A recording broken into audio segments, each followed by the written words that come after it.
Bonjour une fois de plus dans cette édition du Morning Call. En Ouganda, la propagation du virus Ebola suscite des craintes. Cela fait suite au décès d'un garçon âgé de 5 ans mercredi après avoir été infecté par le virus. C'est le premier décès dû à Ebola enregistré dans le pays. 2 de ses proches ont également été testés positifs. Et selon l'Organisation mondiale de la santé, 3 cas ont jusqu'à présent été confirmés.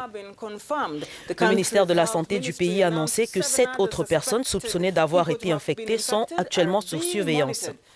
Il est également indiqué que 50 personnes sont soupçonnées d'avoir été en contact avec les 7 personnes qui auraient contracté la maladie mortelle. Malgré cette situation, le ministère de la Santé a annoncé que la frontière entre la RDC et l'Ouganda ne serait pas fermée.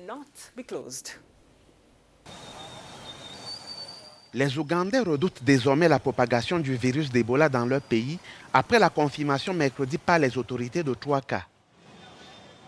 Le premier cas, un enfant de 5 ans qui revenait d'un séjour en RDC, a été signalé mardi par l'OMS.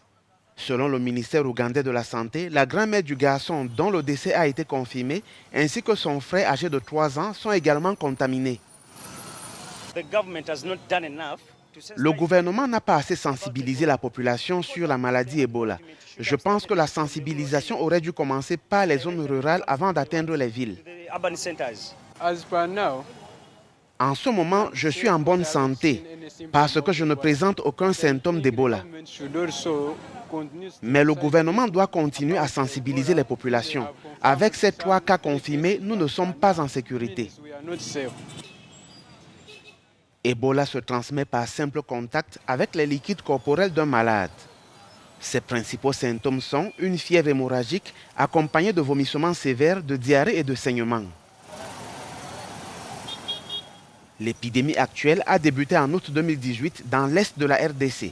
Sur les 2062 personnes infectées, 1390 sont mortes. Mais l'épidémie la plus meurtrière est celle qui a frappé l'Afrique de l'Ouest il y a quelques années, avec 11 300 décès sur 28 000 cas diagnostiqués. Les pays qui ont payé le plus lourd tribut sont le Libéria, la Guinée et la Sierra Leone. Et devant cette propagation du virus Ebola en Ouganda, un comité d'urgence de l'OMS se réunira vendredi pour déterminer si cette épidémie constitue une urgence de santé publique ou encore de portée internationale. Toutefois, la décision finale, Linette, incombe au directeur général de l'OMS.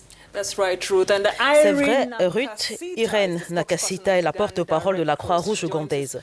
Elle se joint à nous pour parler de cette crise du virus Ebola qui s'est propagée de la RDC en Ouganda.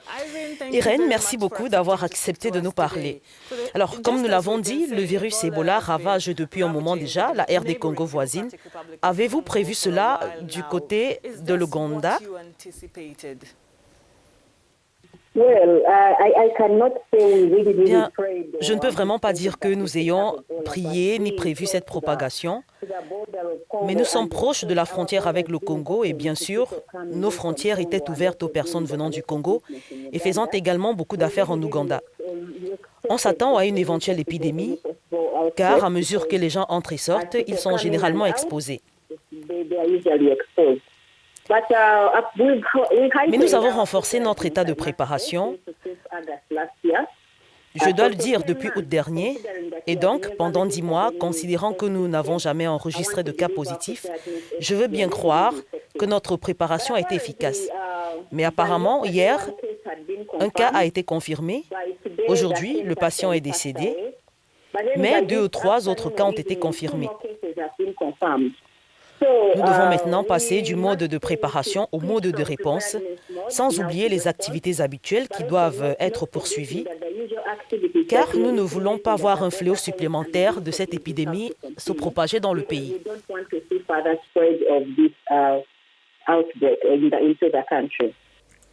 Eh bien, Madame Irène Nakasita, l'un des gros défis dans cette lutte contre Ebola, c'est surtout pouvoir changer la perception quand les gens, plusieurs patients en RDC, ont refusé de se faire vacciner pour des croyances occultes.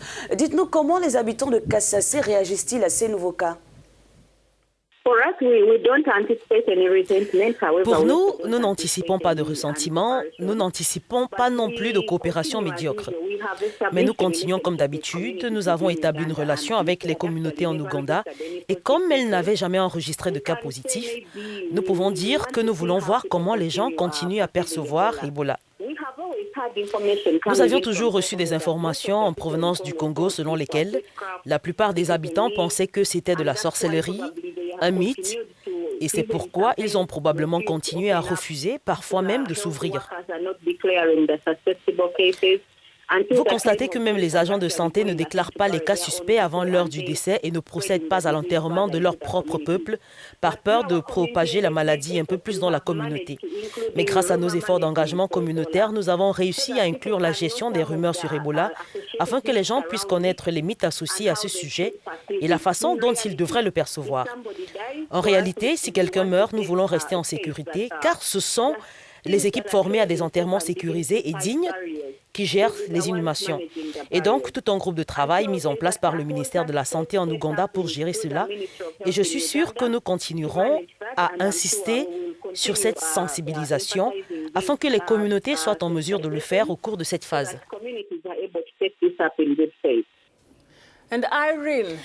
Irene, la frontière entre l'Ouganda et la RDC n'est pas si éloignée de l'épicentre du virus et des personnes continuent de se déplacer. Y a-t-il un resserrement des mesures déjà mises en place?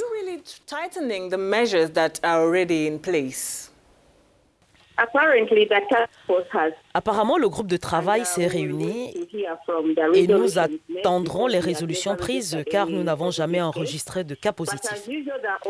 Mais comme d'habitude, les points frontaliers officiels disposent d'installations de contrôle.